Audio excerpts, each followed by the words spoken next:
Grit, I think, primarily cares about the music, and cares about the label having integrity and the people on the label having integrity.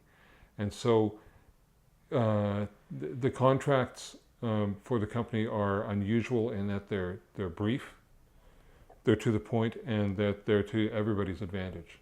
That there's very little renegotiation you have to do on a contract. I was with another company for years before I got to Borealis, and some companies are interested about positioning their company in order to make a vast amount of impact in the market. Grit is interested in the artist achieving their potential, and that if the artist achieves their potential, then the label's going to do just fine because the artist is doing exactly what they're supposed to do. And I think that's an entirely different way of looking at it, is rather than looking at the potential of the label, looking at the potential of the artist.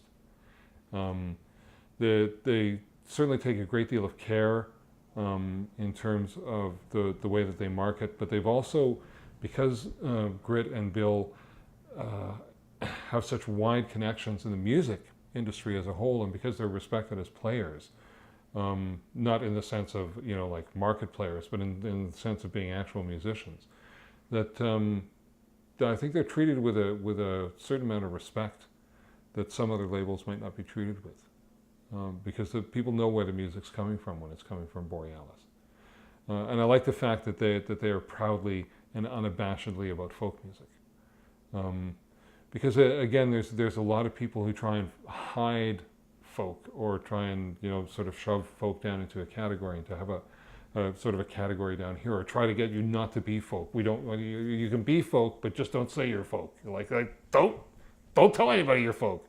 Don't ask, don't tell. But Borealis is unabashedly about folk music, and I think that when you're that proud of what you do, and when you're that upfront about what you do, that it again speaks to the integrity of the music.